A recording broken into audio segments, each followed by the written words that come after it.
Level पे नहीं लेके मे बी 705 707 लेवल पे ले सकते हैं, and then we can see a rally of another 15 points, and above 720 to be honest there is no significant call writing, so yeah, it is looking good, just that कि 705 के ऊपर थोड़ा देख सकते हैं। तो आज हम थोड़ा ट्रेड वो भी अगर आप देखें बात कर रहे हैं जो कि हमें सितंबर के पर्सपेक्टिव से रखने चाहिए अपने पास, और इसी पर्सपेक्टिव में अब मैं एक विद डिस्क्लेमर कि इस चैनल का स्वामित्व प्रबंधन जो है रिलायंस इंडस्ट्रीज़ के हाथ में है, मैं रिलायंस को लेकर आना चाहूँगा। सुबह सुबह हमने ये ट्रेड पिक किए थे, अच्छा मूव आया था। आशीष, आपने अपने क्लाइंट्स को क्या अप्रोच सजेस्ट की है रिलायंस पे, और आपसे सुबह इस पर डिस्कशन नहीं हो पाया था, और यहाँ पे या फिर आप एक और स्टॉक स्क्रीन पे रखिएगा जिन दो मजबूत कंधों पर अगर आप देखें हम सितंबर की सीरीज में जा रहे हैं, वो है एक HUL।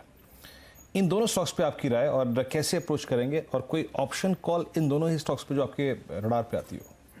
बिल्कुल वीरेंद्र, तो हमने सुबह रिलायंस के बारे में कहा कि ये एक बहुत ही प्रॉमिसिंग वीकली ब्रेकआउट रिलायंस दिखा चुका है, और जिस तरह के लंबे कंसोलिडेशन के बाद ये मूव शुरू हुआ है 2320 2340 की ट्रेजेक्ट्री बहुत ही जल्द रिलायंस के स्टॉक में देखने को नजर आ जाएगी। तो यहाँ पर पे हम काफी एक पॉजिटिव रुझान बना के बैठे हैं, और मैंने मुझे लगता है 2240 की कॉल ऑप्शन जो कि सितंबर में करीब 57 रुपीज पे ट्रेड कर रही है, इसके अंदर एक लॉन्ग ट्रेड भी मैं रिकमेंड करूंगा। मेरा मानना है कि 45 के स्टॉक से इसको लॉन्ग रखना चाहिए। ऊपर में 80 रुपए के लक्ष्य इस 2240 की कॉल ऑप्शन में देखने को नजर आ सकते हैं, और सितंबर मंथ में मेरा मानना है 2320 2330 की ट्रेजेक्ट्री रिलायंस के स्टॉक में देखने को नजर आ सकती है।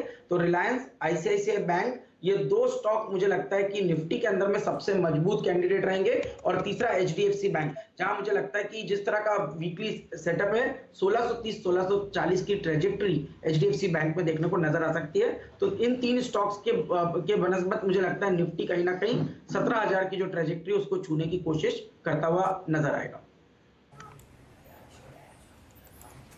चलिए, तो आपकी स्क्रीन पर आप देखें ये कमेंट्री है आशीष के रिलायंस इंडस्ट्रीज़ को लेकर, HUL को लेकर, और डे हाइस पे अगर आप देखें स्टॉक्स आके सुबह सुबह ट्रेड कर रहे थे, अभी अगर आप देखें थोड़ा सा रिट्रेस होके एक टाइटन में आज एक्टिविटी देखी गई है थोड़ी बहुत, और इसके ओपन इंटरेस्ट में आज काफ़ी इजाफा हुआ है नेक्स्ट मंथ में, लेकिन स्टॉक याद रखिएगा कोई भी बहुत बड़ा इम्पैक्ट नहीं है प्राइस पे, और अभी भी स्टॉक जो है अपने exactly 20 day exponential moving average के ऊपर ट्रेड कर रहा है। ये हो गया, और कुछ स्टॉक्स अगर आप देखें कैश में जो अच्छा कर रहे हैं उसमें एक रामको इंडस्ट्रीज डे हाई पर है, और डेटामेटिक्स ग्लोबल ये भी अगर आप देखें तो इस वक्त डे हाई पर आकर ट्रेड करता हुआ। एक काम करते हैं, कुछ और रेट से बातचीत करते हैं। आपकी स्क्रीन पर एक श्री सीमेंट, ये भी डे हाई की ट्रेजेक्टरी में, लेकिन बहुत एक्सपेंसिव कैटेगरी है, तो मैं शायद थोड़ा सा स्किप करना चाहूँगा इसको। शायद जी वीरेंद्र जी, अगर आपकी इजाजत हो तो, क्योंकि FMCG क्षेत्र में आप आज ताबड़तोड़ मोमेंटम देख रहे हैं। हम लोगों ने गोदरेज कंज्यूमर की बात करी, रिकॉर्ड हाइज वहां पर आपको लगते हुए दिखे 1174। हिंदुस्तान यूनिलीवर में बढ़िया ब्रेकआउट है, 2700 की तरफ अग्रसर। एक काउंटर है जिसकी हम चर्चा बिल्कुल नहीं करते, लेकिन उसकी फंडामेंटल स्ट्रेंथ देखते ही बनती है, Procter and Gamble health and hygiene. आज उसका बार देखिए, एक ही दिन में उसने यूं समझिए कि लगभग 3 महीने का जो क्लेश और कष्ट था, अच्छा, वो निकाल दिया है। 13,911 पर चल रहा है। ये हम लोग स्क्रीन पर ही दिखा रहे हैं क्योंकि ये काउंटर सिर्फ आप समझिए कि इन्वेस्टमेंट ग्रेड स्टॉक है। बहुत ज़बरदस्त यहाँ पर आपने डिविडेंड यील्ड और return on equity, return on capital employed देखा है। आज ये 6% ऊपर चहकता हुआ दिखेगा। बिल्कुल हम लोग इसकी बात नहीं करते, लेकिन क्योंकि प्राइस एक्शन इतना ज़बरदस्त है, इसको मार्क करना अति आवश्यक है। FMCG सेक्टर की तेज़ी इस पर निखर कर आती हुई आपके सामने स्क्रीन पर, और वॉल्यूम अगर आप देखें तो 38,000 शेयर आपके सामने ट्रेड हो चुके हैं। फरवरी से अब तक का हाईएस्ट वॉल्यूम। मैं चार्ट देखा था शायद जी, आपकी बात करते करते 14,000 जी और ये इसका ऑल टाइम हाई भी होगा शायद जी, अगर यहाँ पे क्लोज हो जाता है तो। और इससे 15 अप्रैल और 29 जून को अटेम्प्ट लिया था इस ट्रैजेक्टरी को पार करने का, लेकिन उस वक्त फेल हो नहीं पाया था। मेरे ख्याल से वॉल्यूम्स के साथ करा इसने। 20-25 साल में इसका जिक्र 4 या 5 बार आता है। लेकिन आज की कैंडल जो है मेरे ख्याल से शैल जी इसकी करियर की सबसे स्ट्रॉन्गेस्ट कैंडल है जी। तो माशूरी साहब हैं क्या? मेरे ख्याल से अभी है नहीं, वरना उनका नजरिया इस पे देते हैं। मैं आपको बताऊं, आप जितनी तारीफ करना चाहें कर लीजिए, वो कम ही पड़ेगी। अगर आप इसकी बैलेंस शीट स्ट्रेंथ देखें, ग्लोबल पेरेंटेज देखें, यहाँ पर फेमिनिन हाइजीन पर अगर एक कंपनी की बहुत ज़बरदस्त प्रोडक्ट पकड़ है, वो है Procter and Gamble health and hygiene.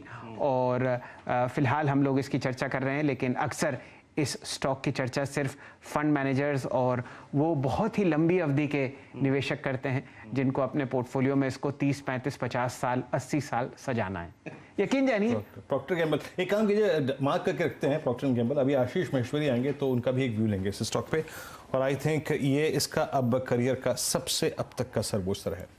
और आप देखिए ना, एफएमसीजी की बात हमने छेड़ी, हम सुबह डिस्कशन कर भी रहे थे कि भैया ब्रिटानिया को मत छेड़ना, छूना मत, छोड़ना मत। और आप देख लीजिए 3910। और मैं आपको एक चीज़ बता रहा हूँ कि यहाँ पे जो पैटर्न है, जो प्राइस बिहेवियर है इसका, वो बहुत आकर्षक है। वो इंडिकेट करता है कि एक सब्सटेंशियल मूव के बाद, यानी आप समझ लीजिए जो कि 20 अगस्त को आया था, एक रेस्ट मोड में गया, इसने एक टिपिकल बुल फ्लैग क्रिएट किया और अब उस फ्लैग का ब्रेकआउट स्क्रीन पर विजुअल है। राहुल शर्मा जी, ब्रिटानिया पे आपका टेक, और आप किस तरीके से ट्रेड करना चाहेंगे इसको सितंबर में? जी हाँ, बिल्कुल। देखिए वीरेंद्र जी, मैं एफएमसीजी पे तो काफी कॉन्फिडेंट और बुलिश हुई, और आई थिंक ब्रिटानिया ने बहुत ही अच्छा ब्रेकआउट दिया है इस मंथ। मेरे हिसाब से ब्रिटानिया में जो तेजी है वो चलेगी, और थोड़ा मेरे को लगता है कि ये लंबी रेस का घोड़ा है। मेरे हिसाब से ये ऊपर में 4200 अगर दिख जाए सितंबर सीरीज में तो सरप्राइज नहीं रहूंगा। तो यहाँ पर बिल्कुल तेजी में बने रहना है। अगर थोड़ा सा हम जूम इन करें तो यहाँ पर स्टॉक में एक अच्छी तेजी जो देखने मिली थी 20 अगस्त फ्राइडे के दिन, उसके बाद 3 दिन रेस्ट लिया, 3 दिन थोड़ा सा करेक्शन आया, और उसके बाद में 3800 से अच्छा बाउंस बैक देखने मिला है। मेरे हिसाब से इस मूव में 4000 का लेवल चैलेंज कर सकता है। इसमें 3850 के स्टॉप लॉस से लॉन्ग रहने की राय रहेगी, और ओवरऑल मुझे लगता है कि एफएमसीजी पैक में एक तरह से लीडरशिप यहाँ पर कंटिन्यू होनी चाहिए। और किसी ऑप्शन में ट्रेड करना चाहे, अगेन मैं अपने शब्दों को फिर से अगर आप देखें दोहराना चाहूंगा, ऑप्शन में ट्रेड करना चाहे क्योंकि बड़ी टिकट साइज का स्टॉक है, तो कौन सी स्ट्राइक, कौन सी कॉल सबसे रीजनेबल लगती है आपको?